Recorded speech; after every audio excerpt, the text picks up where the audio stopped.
Both Julie and I really love Mexican food. Last night I was watching something on the television, a Netflix series, and a lady was cooking Mexican, and that inspired me to cook Mexican today. And I'm going to do some beef fajitas, and I'll start with the marinade first, a little olive oil. I'm going to measure things exactly so that you can replicate the recipe if you wish.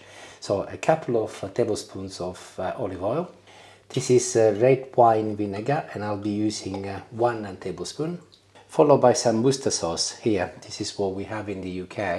I'm not sure if you can get hold of it where you live. If not, you can always use a little balsamic vinegar, 1 tablespoon. If you were to use balsamic vinegar though, use a half a tablespoon. Followed by half a lemon which I've just squeezed. This is honey, and I'm going to add a couple of teaspoons. So that was teaspoon number 1 and teaspoon number 2. Garlic next, a couple of cloves, medium size. I'm using a garlic crusher today so that I can make it really smooth, and I can add it straight away like this. This is whole grain mustard, but you can use any mustard you like.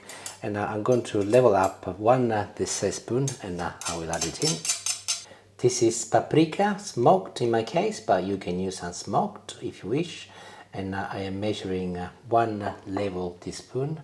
There it goes. Followed by half a teaspoon of cumin. So that should be pretty much half. In it goes. Half a teaspoon of oregano.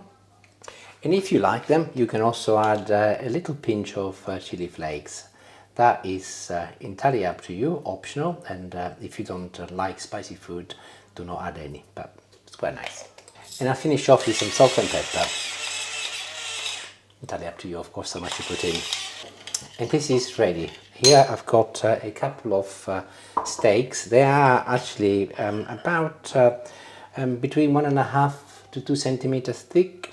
Important that they are quite thick, as we will be making beef strips later, and I'll place them inside a suitable oven dish or container. It doesn't have to be an oven dish, and I'll pour some of my marinade, about 2/3, and I'll reserve some for later. That's enough. I'll make sure that they are properly covered and mixed. I'll turn them around just like this, 1 and 2. And I'll place them in the fridge for about 10 minutes so that they can continue to marinate. In the meantime, I'm cleaning and getting my vegetables ready, and I'll be using a large red bell pepper and a couple of small white onions. But you can use any color pepper, green or orange, it doesn't really matter, entirely your choices. The red ones are slightly sweeter, but only marginally.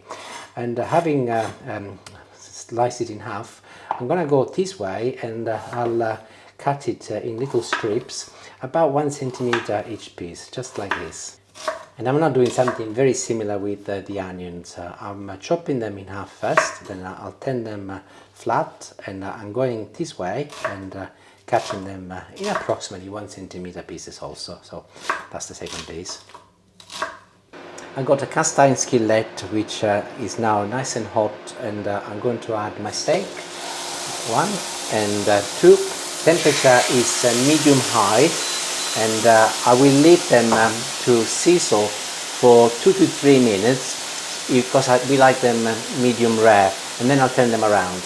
Obviously, if you like them well cooked, leave them for longer, but I've got the vegetables here. I'm going to add them now at the bottom of my dish, and the remainder of my sauce can be added to it also. And I'm giving everything a quick mix, and I'll put them on one side to marinate while the steaks cook. 3 minutes in, and I'm ready to turn my steak round, and you will see that I've got this beautiful charcoaly color already. Perfect. So another 3 minutes and they will be ready. I will be pairing our meal today with some white fluffy rice. This is long grain, couple of 100 grams. It's dry at the moment. I'm going to place it inside a sieve over here, and I will put it under water first, as I want to remove some of the starches. And here it is, and I'll be adding 300 milliliters of cold water, 1.5 times the weight of the rice, followed by some salt and some pepper. I'll make mine very aromatic, so this is 1 star anise, And using a knife, I'm now scoring gently through a couple of whole cadmo pods. Number 1, and here is number 2. My steaks are done, and I'm going to move them onto a plate over here, and I'll need this again to cook the vegetables, and I'll leave them to rest, and the vegetables can go in now. And they will take about 5 to 6 minutes to cook if you like them hard to bite. If not, you can cook them for longer. Back to the rice. Lid goes on, I'll turn the temperature up, and I'll wait until it starts boiling, and at that point I will lower the temperature to simmer, and I will leave it. I will not remove the lid for about 7 minutes, and I will absorb all of the water, and it will be beautiful and fluffy. My meat in the meantime has rested, and I'm going to slice it now. Now, in order to make sure that it remains tender, my advice is to cut it against the grain. So here is the grain of my steak, so I'm going in the opposite direction, and I'm going to start slicing it. You can see what I meant. We like ours kind of rare. So, as I said before, cook it for longer if you prefer it to be well cooked. And in terms of thickness, I would recommend something about half a centimeter, so that it's even more tender as you tuck in. So here is the grain, and I'm going in the opposite direction. And everything is cooked, including the rice and vegetables. They're really hot, which is great, as I can place my meat on top of them so that it starts warming up once again. It is actually lukewarm as it is, but obviously this is a great opportunity to give it a gentle reheat. And I'll garnish the top with a little parsley, but you can use any herbs you like. Coriander is also very good, entirely up to you really. Or you can also use a little onion, like a very finely chopped white or red onion, or nothing.